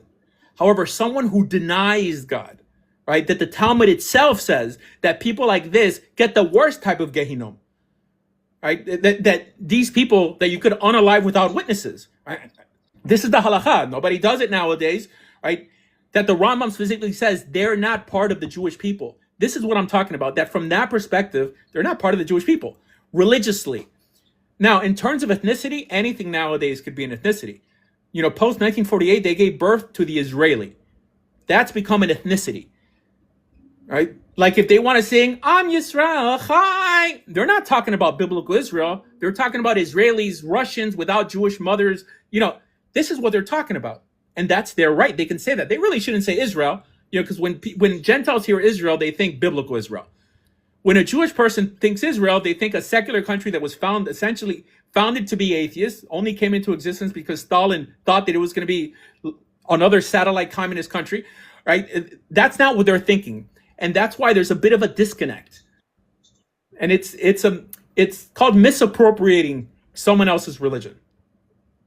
So the state of Israel for you nowadays is not the start or the beginning of the redemption. It's not connected to religion at all. It's not the coming back, the Geula. It's nothing like No, that. I mean, I see it like as the starting of the destruction, unfortunately. And I support Israel, by the way. And this is what people don't understand. I made a video that I was comparing Israel and the Palestinians and why I support Israel over Palestine. And this is an opinion. This is probably the most accepted Haredi opinion in Israel. You know, because most Haredim don't view Israel as anything important regarding religiosity, but they still live in the land and they want it to flourish because they want Jews to be safe within it. All right, like Rabbi Asher Meza gave this response that they could support it from a secular perspective, but not from a religious one. Meaning, there's no secret that one of my closest friends is actually gay. Right, he's an Orthodox Jewish man who struggles with gayness. You know, Israel is so tolerant that it gives, you know, it reaches out to gay people of the region of Arab countries to protect them. Now, in terms of biblical values, all right, perhaps regarding straight law, like a Muslim has more in common with me religiously from that perspective, you know, but socially on this planet, I think socially mature people understand that this planet is not ready for the strictness that even people like Mer Kahana wanted to put forward. It's just not possible, okay? This is why that we put such emphasis on the Messianic age, that the only way a religious government is going to work is if God comes down and makes it work. So from that perspective, I support Israel because it's secular in that region, because it believes in tolerance, because, you know, it's a country where a Muslim, a Druze, a Jew, and a Christian could play and work together. So from this perspective, I support it for secular reasons. Like I support India over Pakistan. And India shares the same values that Israel shares with its citizens. Okay, I mean, yeah. Now, I have another question. You have this, or you had this movement to promote, not promote, but to help people to convert. Uh-huh. Why not to bring people back to religion? Why not to bring atheists, secular people not that religious back to religion? Because we have a principle in the monetary laws that whenever you're gonna give a loan, there is an order, right? It's always it says amecha. So the rabbis learns from amecha is whoever is cut off to you, whoever is closer to you, even within your family, within your town, whatever is closer to you has the priority. So why to go and offer Judaism to someone that is, I will say, not that close to you, than a Jew that, I don't know, is not religious. Okay. So again, we have to go back to what our rabbis did. All right. I mean, I feel like making little bracelets. Like, what would Rabbi Akiva do? Now, I understand that that's the trend that nowadays. The trend is we have kiruv, we have shlichut, like we reach out to people with like a specific DNA first, but that wasn't the attitude of rabbis in the Talmud. As a matter of fact, outreach by Jews for Jews did not exist in the Talmud. However, we do see Jews reaching out to Gentiles to encourage them to become Jewish.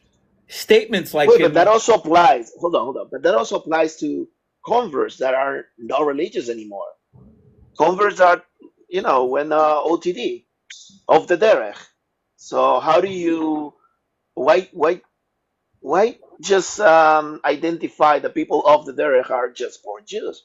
No, There are a lot I'm of saying according to the converts. Talmud, right? The understanding Okay. is that there is no preference given. Now, the preference we see in the Talmud, it seems to be for Gentiles, right? The problem is when somebody leaves your religion, your next question is, why are they returning? While a convert who doesn't know anything, he's like a dry sponge. So this is why we have the Gadol Hador, we have Hillel taking the time out to learn with a convert. However, there is no instance outside maybe Reish Lakish, right, that anyone bothered to learn with someone who had a Jewish parent. It just, they were pushed away. Now, what I do is that I treat everyone equally. From that perspective, using the platform laid down by Chazal that never endorsed Kiruv, and they never endorsed what we do today, I reach out equally. I don't focus on Gentiles first or not. What's dishonest is the flattery, right? It's also Hanufa is one of the reasons that the temple was destroyed. If you tell someone that you're my brother, but you're an atheist, but you're my brother because of DNA, that sentiment doesn't appear in the Torah. That sentiment doesn't appear in the Talmud. It's a sentiment that was invented post the 13th century by Kabbalah. Some secular Israeli, even though I'm a convert, is not my brother. He could be, in terms of nationality, a citizen, and from that perspective, if I was living in Israel, he'd be fighting alongside me, the enemy. But I can't say that he's religiously my brother, but he's not part of my religion. A secular Israeli or an atheist Israeli is not part of our religion. We're flattering him, and we're poisoning the well in front of non-Jews, saying that we align with atheists just because of blood. Only because someone shares your blood doesn't mean that they're your brother. From a religious perspective, only if someone keeps commandments could he be called your brother, right? So it says, I think it was Hillel or Rabbi Akiva, where it says, "V'ahavta l'orecha kamocha," it says, you love him like yourself if he behaves like you do. But if he doesn't, then you're not commanded to love him. It's absurd when we have a commandment to hate evil and people who do evil. Yeah, but that's understanding. The understanding of the Rambam of "V'ahavta l'orecha kamocha, v'ahavta l'orecha kamocha, ra'echa b'Torah mitzvos." So the Torah mitzvos. So so you're saying that also that you're agreeing with that concept that it has to be only if they behave like you, if they keep the mitzvot, that's actually your neighbor. Correct. I mean, your neighbor is someone like So you. I mean, that's someone who just shares DNA. I mean, it says, what the Rishonim also say, that if a min, right, dies like in his heresy, you actually have a suda, like a party on top of his kever. This notion that, David Ben Gurion is on the same level as Rabbi Akiva is something invented by the Zionists. This notion of achdut, no, for sure. like this notion of unity, doesn't exist in the Jewish world. Haredim view chilonim like goyim. That means the ultra-Orthodox look at secular Jews like Gentiles, and the secular Jews view ultra-Orthodox Jews like parasites. This is real life Israel. Apart from the nonsense, and you see, like from the revisionists like Reuven and saying, no, in Israel, Satmar is I don't know, like reloading ammunition for the, come on, bro. This is exaggeration. Now, what I want to see some unity for sure, but not at the expense of Torah. A secular Jewish person or an atheistical Jewish person is not the brother of a religious Jewish person. They are not. I mean, they have irreconcilable differences. From that perspective, that religious Jewish person has more kinship with a Christian than he does with that atheist Jew. Because they at least believe in God and they believe in the Torah to some extent. So when the Torah says, don't stand on the blood of your brother, meaning don't let your brother get into troubles and try to help them. That's how the Talmud, like paraphrasing the Talmud, says that you have to speak even lashon hara about someone else just to help your brother to avoid him getting into problems. That would only include, based on your opinion and for yourself, people that behave in the same manner that you behave, meaning keeping Torah mitzvahs. Correct, because if they behaved in any other manner, they'd be dragged in front of the Sanhedrin and unalived. So in biblical an atheist Jew that is going to be scammed or robbed, but not by another Jew, and you know that the other Jew is a scammer, you will leave him go straight to the scammer because the rule that don't stand on the blood of your brother does not apply to him. So because he's not your brother anymore. Correct. But these rules, first of all, are applicable in biblical Israel, right? To be enforced by the Sanhedrin. That means if people lived an atheistical existence, they wouldn't be in the picture to begin with. That's the point. The idea that we're a tribe first and a religious second, the way it's taught by the people in the Israel Pali lives, is that there were always secular Jews in Israel. You know, keeping Torah was optional. It was always optional. There were secular Jews, and there were Haredim, and there were Satmar, and Hasidim Malachim, and Toldos Aaron, right? This is what they want to make people believe. This is a new thing. Secular Judaism is a new thing. It's a new thing. Atheistical Jews didn't exist in the time of the Rambam. Why? Because they would just assimilate. They would cease identifying as Jewish. The only reason you have people calling themselves Jewish and secular or atheistical or Buddhist or whatever type of Jew is because Kabbalah, post the 13th century, invented an idea that never existed in the Jewish world before, and that's the invention of the Jewish soul. Now what makes you Jewish has nothing to do with how you behave, but the DNA within you. And this Kabbalah gave birth to the Haskalah, the Jewish Enlightenment, right? Where they would write atheistical poetry in Hebrew. That gave birth to Zionism. Alongside all other isms that were in many ways predominantly Jewish. All right, let's keep talking about atheist Jews. So do you believe that the Holocaust, the cause of the Holocaust, was connected to the actions of the communist Jews? How do you clarify that controversial position? Because I heard you say something like that. Mm-hmm. Yeah. The way I tried to explain it was that if someone 20 years from now, 50 years from now, makes the claim that, you know what, October 7th happened because of Muslims, okay? But they said not all Muslims. There were good Muslims in Gaza who didn't support the H group, who didn't partake in the weird parades they had after the massacre, right? But the people who were involved, the people who were responsible, happened to be Muslim. From that perspective, I'm not saying that all Muslims were responsible for what happened during October 7th. However, if it wasn't for people identifying themselves as Muslim in that area, it would never have happened. In the same way, the vast majority of people who were unalive during the Holocaust, of Jewish people, were innocent. They were Torah-keeping individuals who had no political aspirations. However, because of the initiative of atheistical Jews, from Marx on and the children of Marx, like the anarchist movement, that was responsible for unaliving the Tsar in 1881 by Jews, who were responsible for starting World War I, who were responsible for unaliving the whole Russian royal family. They were responsible for torturing rabbis and destroying Judaism in the Soviet Union. They tortured the Lubavitcher Rebbe, the previous one, like not this last one, but the one before him. They tortured him. The communist Jews. What is the source for that? So there are many sources. The one that I showed the most, which is probably the most reputable, is Rabbi Berlwein, who was just Nifter. He has an 8-part series called Marxism and the Jews. This, by the way, appears by Ken Spiro. It appears by Paul Johnson. But he's probably the most reputable, Rabbi Berwine, that he details all this. I will send everyone the 8 or 7 part lecture that I had to pay for, right? Or you could buy it yourself on, I think, RabbiWine.com. That details everything I'm saying. I'm just reiterating what he's saying.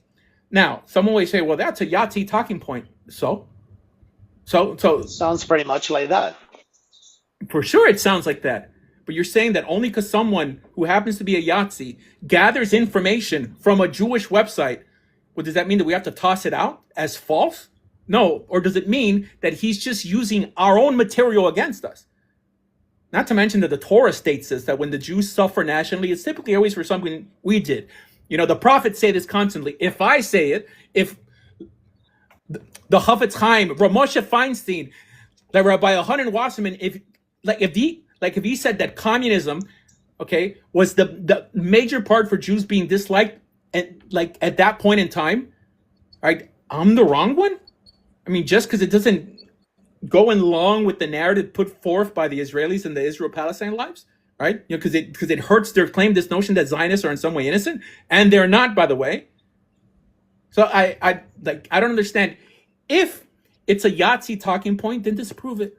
Disprove Rabbi Berwine. And by the way, there are rabbis that I perhaps don't like Rabbi Mizrahi, who said the exact same thing. Rabbi Yaron Rubin said the exact same thing, right? Like, I don't get it. Is it that now that we throw people on the bus just because we don't like them? Or are you actually playing a part in historical revisionism just to make your side look better? And as So a you matter of don't fact, think the Shoah was basically the cause of the Shoah was Esav Son of Yaakov? no. Was because the No. non-Jews. So I don't believe in Esav L'Sod Yaakov. Right. So it's mainly a Kabbalistic idea that Gentiles hate Jews for absolutely no reason. All right? I don't believe that Jews are inherently superior. I think that if a Jewish person is superior, it's because they've challenged their carnal nature and they've chose to keep Torah at all odds. That's what makes you superior. Merely being born Jewish, right, in some way causing people to dislike you just because you're born Jewish is the stupidest idea like I've ever heard. Okay? What you're saying is that you're special in a different way, right? You could be special because you're so smart and everybody likes you. You could be special because everybody hates you irrationally, while every other dislike on any other group has a reason. For some reason, whoever dislikes Jews, there's always no reason, right? Now you can name George Soros, Chuck Schumer, Adam Schiff, like Karl Marx, Rosa Luxemburg, Trotsky. Like you could go on and on. Betty Friedan, Gloria Steinem, like the founders of queer theory, you could keep on naming, but there's absolutely no reason why people dislike us. Right? Absolutely no reason. You know how So what is anti-Semitism for you? Okay, so anti-Semitism, I don't accept that term because it's a term basically adopted by the left. Right? It was first coined by Wilhelm Marr in Germany. It was adopted by the left to mean baseless hatred towards Jewish people. That's what it means. Is there Jewish dislike? Absolutely, there's Jewish dislike. Is there Christian dislike? There's actually more Christian dislike than there is Jewish dislike. Is there Muslim? Absolutely. Are Puerto Ricans disliked for some reason? Absolutely. However, when you say that something's anti-Semitic, by definition, you're saying that it's baseless and we don't even have to hear the reason. And we're the only ones who have that luxury, which is why I think most Israelis on TikTok are so entitled. They have this sense of entitlement because they can never hear anything negative about being Jewish or what they do, because nobody wants to get doxxed as an anti-Semite. And all that does is that it builds resentment with Gentiles. They're sick and tired of it. And I'm sick and tired of it also, because that means that my kids are going to have to pay the price for it. I want to hear why people dislike me, okay? And it could be grounded on lies, okay? It could be made up. It might be accurate, but there is a reason. There's always a reason. Pain plus blame equals hate. That's the formula. But not when it comes to Jews. Whoever falls for this nonsense, they're a pawn for the Jewish left. They're Jewish leftists who hijack our religion, call everything anti-Semitic just so they can spew nonsense that's irreligious. If you call out George Soros on any network, they call you anti-Semite. Why is that? Is he upholding kosher values, Torah values? Of course not. You can't say anything about the left if they're Jewish because they'll call you an anti-Semite. Do you understand the plan now? While we, religious Jews, are the ones who pay the price. Why? Because when a Gentile can't tell the difference between a religious Jew and a secular Jew. When he's pissed off and he's coming to harm someone, he's going to harm the person who actually looks Jewish. He's going to harm the person who's praying in a synagogue. And that's not the leftist Jew, who uses the term anti-Semite like it's going out of style. So you're implying with that you're implying that the religious Jews have a collective responsibility to call out those atheist Jews or secular Jews are giving a bad image to the Jewish people. That's 100%. What you're implying here. And if not, and if we don't do that, then we die for their sins. Just like you can't walk down the street in France nowadays, even if you're wearing a shtreimel without being called a Zionist, shows that you have religious people being harmed for secular initiatives that have nothing to do with Judaism. All right, let's move on. Let's move to some halachic views and some theologies views that you have. But before that, I want to mention something. I heard you, correct me if I'm wrong. I hear you saying to another Jewish woman on this app that because their parents were survivors of the Holocaust, of the Shoah, and their parents also were lefties or communists, I don't know what they were, socialists. So their parents were the cause for the Shoah. Is that correct? Is that the correct statement? What you actually said? No, that's not correct. She came up on a live where I was discussing the atrocities committed by the communist, leftist, whatever, that's redundant, Jews during World War II and before World War II. Okay, that's essentially what caused the dislike towards our people at that time. And then she came up and said, how can you say that when my family at that time were leftists and socialists, right? Are you saying that we caused it? And I said, if your parents are leftists, then they contributed to it. That's all I said. That means I was already talking on this topic. I already made the point. There's, in terms of her specifically telling me, look, it's like saying, but that Sinat Chinam is what destroyed the Second Temple, okay? And then someone comes up and said, well, my families were in some way peddlers of Sinat Chinam, which means baseless hatred during the Second Temple. Are you saying that we caused the Second Temple? And then I said, well, according to what I just said, they contributed to it. Does that mean that I'm personally attacking her? No. It just seems that she just got offended. People get offended. Okay. All right, fine. That is horrified. I still think it's a big statement to say to a woman, but I mean, that's, whether it's a woman or a man, right? I mean, we shouldn't discriminate, and that's something that the feminists. That's fine. Okay, fine. All right, let's go to the halachic views and theology, right? So you have contrasted agadata and halacha, right? And expressed that modern codifications like the Ramban or the Shulchan Aruch, which is basically what we follow nowadays, most of the Jews, helps extract a clear law from agadata. Can you further explain what is your philosophy if you take agadata as law or as halacha or not? Okay, so let's define what agada is and like midrashim are. So this is folklore and legend.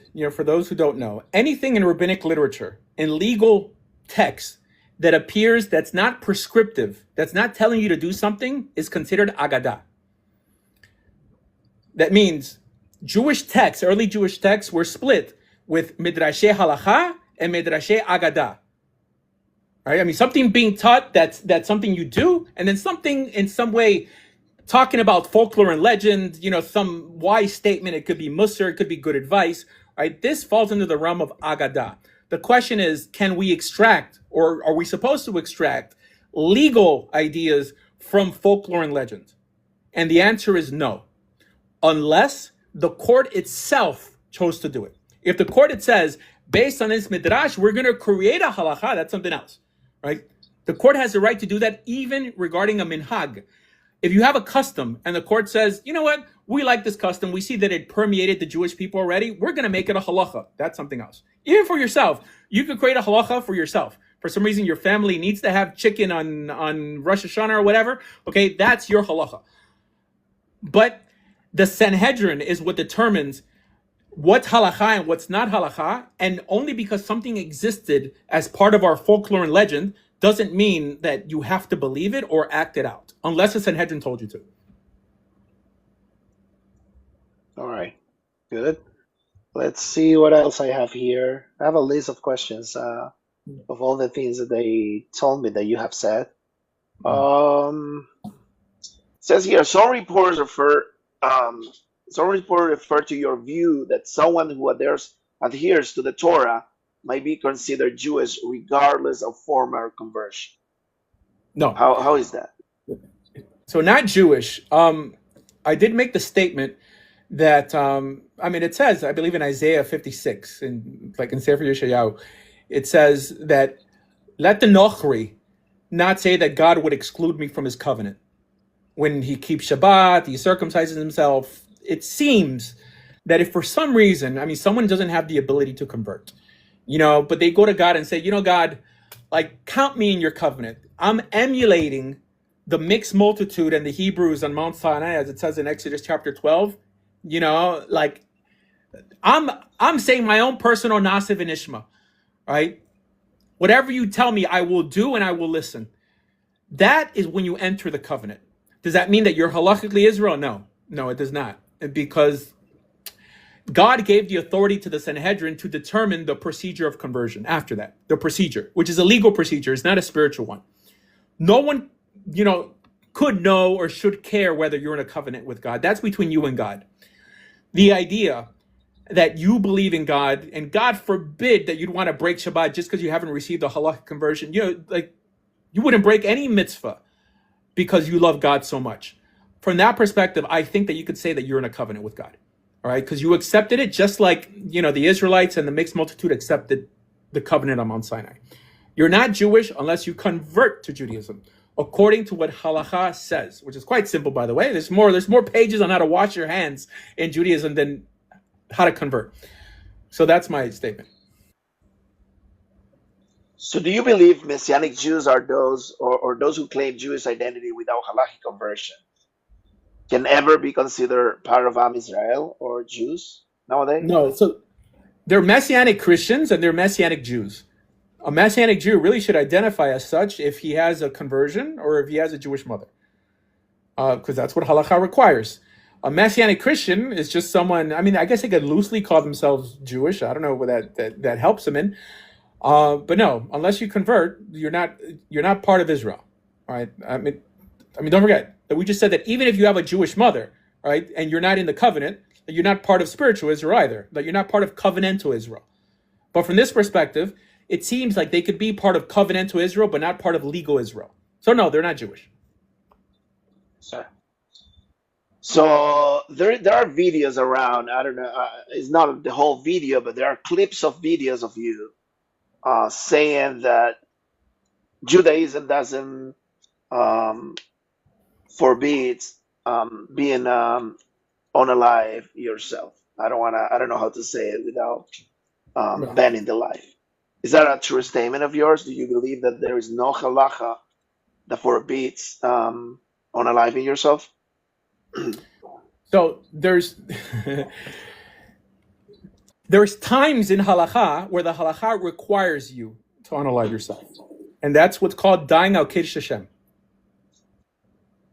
There's times that you shouldn't do it, like too much stress, I don't know, you can't find work, you're poor. Wait, let me correct that. It's not unaliving yourself. It's let yourself being unalive. Well, even in society nowadays, that we have something called suicide by cop. That it's still considered suicide because you're putting yourself in a position where you know that the only option is like being unalive. For example, like if they told you, right, and this is what dying al kiddush Hashem, the example is, go up on a platform and do an avera, right? There's a sign that says, let's see how brave the Jewish people are. In front of everyone, come do this and show us that Jewish men are really the soldiers of God. Halacha would encourage you to go up there and stand up for Torah. And even if you get unalived, you get Olam Haba right away, dying out Kiddush Hashem. That person could run, hide, even in the time of Maimonides, convert to Islam instead of doing that. If people would have said, I'm not going to convert to Islam, I'm going to allow myself to be unalive, that person would have died out Kiddush Hashem. Okay, so in terms of unaliving yourself, like clearly the actual act of unaliving, i.e. cutting your own arm or anything like that, is not allowed. To a certain extent, right? Because even the Maccabees were praised. Like in Josephus, for example, like in Masada, when the religious Jews, like the Zealots, chose to unalive themselves instead of being captured and ridiculed, they were praised by the rabbis. King Saul, he fell on his own sword. Why did he fall on that's him unaliving himself because he knew that he was going to be captured and he would have been paraded as a spectacle and it would have brought shame. Yeah, but those examples are not encouraging and saying that this is permitted. Still, if Shaul does something, Shaul also went to the witch of Endor. That doesn't mean that you can go to a witch. No, but the rabbis acknowledge that as a good thing. Like not him going to the witch, but him falling. Yeah, that's fine. That's fine. The rabbis can also make mistakes. Like Rabbi Akiva brought. Rabbi Akiva brought. I endorse the rabbis' mistake here. Yeah, so I agree with the rabbis who say that. For example, like if your child is going to be unalived and you stand in his behalf, well, you don't have to do that, right? How is that any different? If your people are going to be ridiculed and you stand and say, no, take me, right? How can that ever be seen as a horrible thing? So you don't have to do it. I think a parent has the right to say, no, take my son and not me. But if the parent stands, takes the sword that was going to go into his child and sticks it in him instead. Yeah, but you said Shaul. Shaul is a terrible example because Shaul committed at the beginning of his reign a mistake, and at the end of his reign a mistake. At the beginning, he spared the life of a king, and at the end, he killed himself being a king. So he's actually the worst example of how a king should behave. Yeah, but that's if you conclude that the second act was wrong. It seems that the second act... Both are wrong. No, according to the rabbis, the first act was wrong according to Tanakh itself, right? Because he didn't listen to the prophet Samuel. But the second one seems that, he didn't have to do it. Like he did it al Kiddush Hashem. So it depends. So we're stuck in defining if the second act was wrong or not. And it doesn't seem that the act itself was wrong. It seems that perhaps it was wrong and the rabbis are interpreting it and giving him the benefit of the doubt. But what it leads us to believe is that the actual act of just like falling on your own sword is not a bad thing. It depends why you're doing it. So like if someone is doing it because you're depressed and people on TikTok are picking on them, yes, that's the wrong answer. Okay, but if for some reason they're doing it to save people, right? Just like Moshe Rabbeinu says, take me instead. What's the difference? What if God says, okay, boom. Yeah, but Moshe Rabbeinu is not jumping from Har Sinai. He's telling God, take me. That's I understand. Okay, but it's basically suicide by cop from that perspective. You're going to die. It would be silly if Moses told God to do it when he knew that God wasn't going to do it. Right? Yeah, that's exactly what I'm talking about. Because, take away the by cop thing. Putting yourself at risk or whatever. Going like tempting death, right? What I'm talking about is like you taking the decision of taking out your life. Right. That is allowed or not by halacha, in your opinion. It depends on the circumstance, but yes. Not in terms of going to Dr. Kevorkian and shortening your life. Okay, but in terms of putting your life on the line, don't forget, who else did this? Shimshon. Shimshon knew that he was going to unalive, but he knew that he was going to take all these Philistines with him. So God gave him the strength. God said, basically, Shimshon prays to God, and he says, give me strength one more time, just so I can knock all these mofos out, right? He goes, and he knew that he was going to die, but he was going to take them with him. It's the exact example of Saul. So from that perspective, I think more people should do it. By the way, all right, like it's obviously now from a negative perspective, like what we call S side nowadays is clearly a wrong thing. However, the act itself, we have to see after the fact and see why it happened. Okay. So based on that concept that you have, if right now 225, a soldier or the IDF is by himself in a very like risky position, and he does something like that, it will be um, like dying of Kiddush Hashem. No, no. I mean, this is a secular war. I mean, it could be done for a good reason, right? I mean, like, I don't think that only because you die on behalf of someone else, that doesn't mean you're dying out Kiddush Hashem. It would have to Okay. be to upholding either, has to do with a mitzvah or like for the sake of God.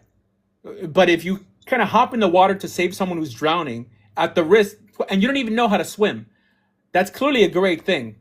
All right, especially like if you're fighting like for the side that I want to win. All right, I mean, I was an infantryman in the U.S. Army, so I'm a fighter. I wanted to fight the enemy, but I'm not confusing that as a war done in behalf of God. Okay, I mean, there's secularism and there's people who don't share our values that I think should be unalived. Okay, but that has nothing to do. That's different. If they're ridiculing the Torah, like if they have you and the Jewish people in a castle, all right, and I save you because you're Torah keeping individuals, then that's if I happen to be unalive, I mean, from that perspective, that's in some way sacrificing my life al Kiddush Hashem. Yeah. All right, perfect. I have an additional questions, but I just don't want to make this that long. And I'm gonna just ask a couple so we can finish here. The first one that I have is that there have been serious allegations, mostly from somebody here on TikTok who goes by the name of Shlomo Litvin, I never heard of him. around claims of financial misconduct or improper behavior during conversions with women in India. How do you respond to those? Show receipts. It, it's funny. I'm the only one showing receipts so far, by the way. You know, you know how easy it would be to destroy me by just showing actual, this guy essays women. This man said on TikTok that I SA women, that I steal money. What's the proof? I mean, those are big allegations, right? I went to a lawyer because I have it recorded, and he says, yes, if someone says, and it causes you financial harm, that you SA women and it's recorded, that he feels sorry for such a person. I don't, like in this case, I believe in God. I think that God's going to give them what they have coming because they know that I wouldn't do that to them. Okay. So anyways, yes, like I don't SA women. I don't steal money. Yeah, please show some proof. All right. So far, I'm the only one showing proof. All right. You know how many people are like faking Todat Zeut because they saw my Todat Zeut and my passport. I'm the only one putting documentation online. Why don't they show any documentation, anything? Like something, their parents' ketubah, something. They may not have it, So like, and that, I mean, from that perspective, I understand why not. All right. Do you support the current state of Israel politically? In the, I don't know. How do you support it?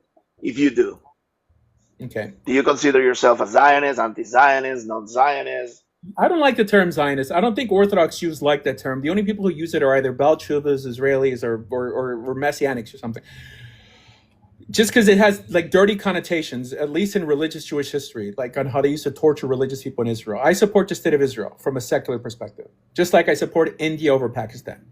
I wish they would change their name just for their sake, because I don't want God to judge them like they judged biblical Israel, like he judged biblical Israel. But I support the state.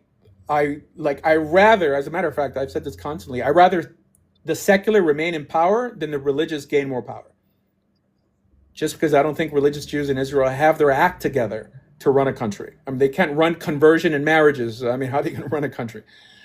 But yeah, I mean, I support Israel 100%. I endorse this war against terror. And I mean, I actually was in Israel during October 7th. I mean, I was there. I was like in Jerusalem, but I experienced, 2 weeks after there, like October 7th, I was there. Right? I mean, I lived in the settlements, for 5 years in the settlements. All these people who talk about Proiser or this, Asher is not Zionist enough. I sold everything I had. I moved to Israel. I lived in Kohava Shachar, and you guys could look this up. All right, surrounded by Arabs. I lived in Kafar Tapuach. But I'm the fake one. I'm this and that. However, that being said, like most hilltop settlers are also not Zionists.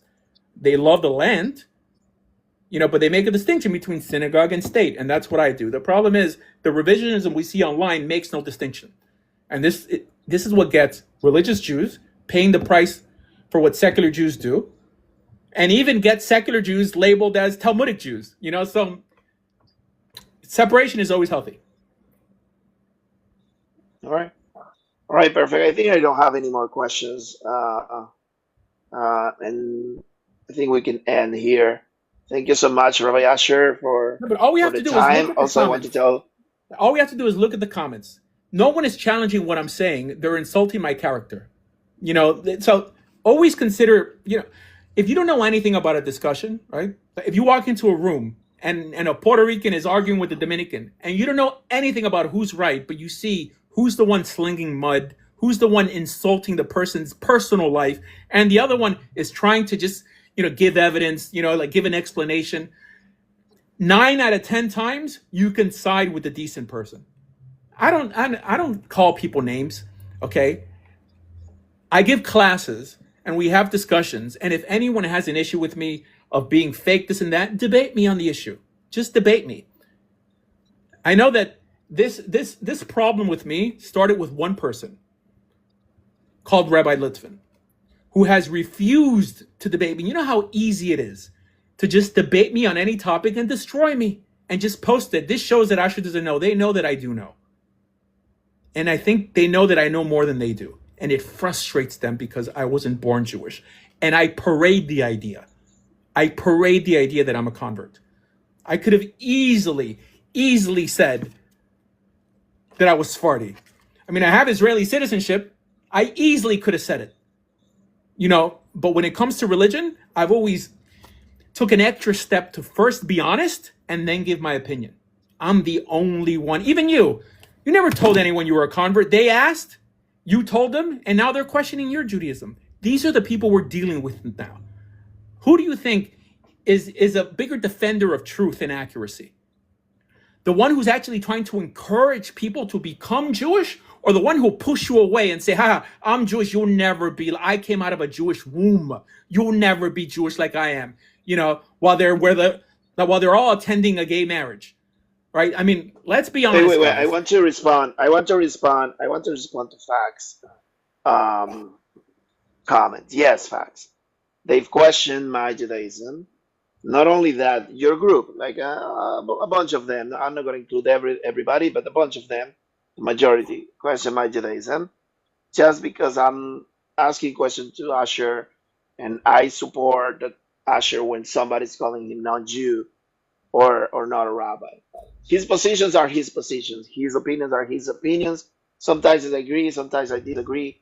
But this interview was not for me to agree or disagree with him or being in a debate. I just want to have clear his opinion here. But yes, they have questioned my opinions. And this person called Shlomo Litvin went out of the app and got the phone number of the mohel of my children, and then got the phone number of my shul, called the rabbi, start making up stories saying that I'm a missionary, that I'm a Christian, like a joke for the rabbi of my shul, because we're very good friends. And actually, he ended up being like a crazy person. Like he was like telling me like, stay away from this guy. This guy has mental issues.